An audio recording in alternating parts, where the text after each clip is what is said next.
I'm Ruben Navarrette, the Syndicated Columnist, and welcome to the Latino Paradox, where we talk about how it is that 54 million Latinos in this country have, on the one hand, supposedly so much political power, $1.7 trillion in buying power, and all these people courting us and trying to get our attention. On the other hand, so many people living in fear of deportation, such a sense of political powerlessness, such a sense that the political parties are really out for themselves and not serving our interests well. I'm here with my friend Arnold Torres, who's a public policy analyst based here in California, along with me. And he and I have known each other for 30 years. We talk about these issues all the time. We decided it would be fun to get some of it on tape and share it with our friends out there. So Arnold, the topic today is that we want to address in the context of these three questions. And the three questions related to the Latino Paradox are as follows. Who are we? What do we want? And what are we doing wrong? And so the topic at hand to discuss in the context of those three questions is the mini controversy swirling around the U.S. Hispanic Chamber of Commerce. And that is a group in Washington and its president and CEO, Javier Palomares, who happens to be an old friend of mine, at least he was until I wrote a column about him recently, critical of him and the association for being, I think, too hypocritical in its treatment of Donald Trump, critical of Donald Trump before the election, now seeming to many people to be much too cozy with Donald Trump. It's not a good look. What do you think this whole controversy tells us about, first, who we are as Latinos? Well, I think it tells us that we haven't learned anything from previous decades of this type of political behavior. We basically are doing what's convenient for us. We don't take principled positions. The values change when the players and the winners change. And that really erodes the credibility and the integrity that we need to have when it comes to politics, basically when it comes to anything in our lives, but especially in politics. I think what it tells us about us is that we are always at our core insecure. We are inferior. We don't like ourselves. We've never liked ourselves. My wife, who is Mexican-born, has this thing where we tease each other. Mexicans know who they are. Take it or leave it, they know who they are. They know where their country is. Mexican Americans like you and me and Palomares, we're confused about who we are. It's always been this way. You know, we're Americans in Mexico. We come to the United States and we're treated like Mexicans here. And we have a sense of insecurity. And so whether you're the president or a Democrat or a Republican or whatever, Latinos can't wait to go to the White House. They love going to the White House, getting their picture taken. Regardless of who with. I remember when this happened in the Obama administration, when your friend Maria Elena Salinas from Univision went to a private meeting with Obama and couldn't wait to tweet the minute she got out the door that somehow she was so special to be privy to all this information. This did us exactly zero good in terms of stopping Barack Obama from deporting 3 million people, most of them Latino. That's what I'm talking about. I think what it tells us is that we don't like ourselves and we're constantly looking for validation from the other. The next question is, what do you think we want at the end of the day? And what does this episode tell us about what we want as Latinos? This episode tells us that willing to put one public face up of saying, well, what we want is access. What we want is to be at the table. But, you know, it's what I've always said in these conversations. I don't want to be invited to the dance if I'm not allowed to dance the way I dance. If I'm not allowed to behave the way I've always behaved. In other words, I can't be who I am.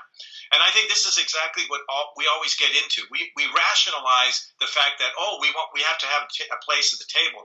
You have to have a place at the table if what you're going to be offering really is something of substance, if you're really going to be heard. But if you're there simply for window dressing, if you're simply there to give the impression that you're going to be, that everybody's being inclusive, Democrats have done that to us all the time. Republicans play the same game. And in this case, Mr. Palomares made the fundamental mistake of rationalizing a behavior that we've always rationalized. And that's what's very, very offensive, is this idea that by him being at the table, things are going to be better. That's ridiculous. I think what it tells us about what we want is it gets us into this contradiction. We want, on the one hand, access. We want to be at the table, as you said. We want to feel important. We want to feel validated. But on the other hand, the community of 54 million people, they want one thing and one thing only, and that's respect. The reason we continue to hammer the Republican Party, very justifiably so, is because the Republican Party denies us respect. They treat us in a very shameful and disrespectful and spiteful way, and we attack them for it. And that's going to continue on. Respeto is very important to us. So we have a conflict now, because on the one hand, people like Javier want access. On the other hand, when you go to people like Donald Trump for that access, you surrender your respect, your self-respect, and the respect the community would normally get. So there's a contradiction there, a tension there. The third and last question is, what are we doing wrong? What do you think this episode, Arnold, tells us about what we're doing wrong?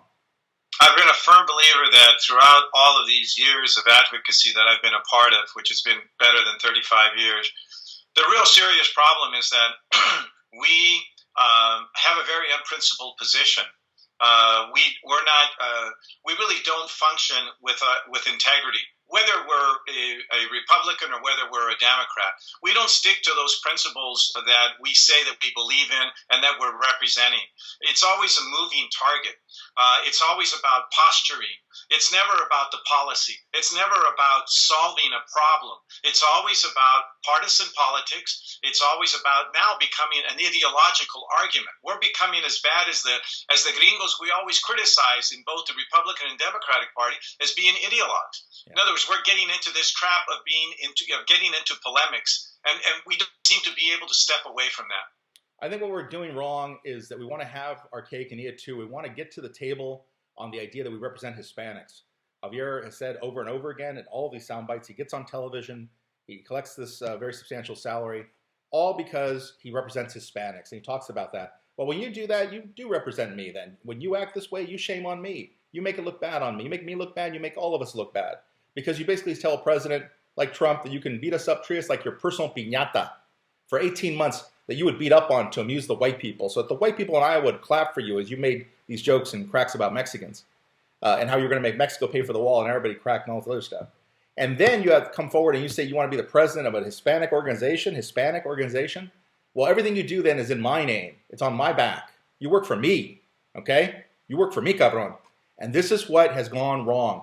And so on the one hand, we've lost sight of the sense of exactly who we work for, who we serve, the purpose there, and we have time and again put our own self-interests above the interest of the community. God help us, Arnold, the day that the white folks figure out that Mexican Americans don't really care about Mexican immigrants the degree to which we claim to. We didn't when Obama was president, and we have made apologies for him deporting 3 million of them, and we don't now that we cozy up to someone like Donald Trump who's treated these people like a piñata.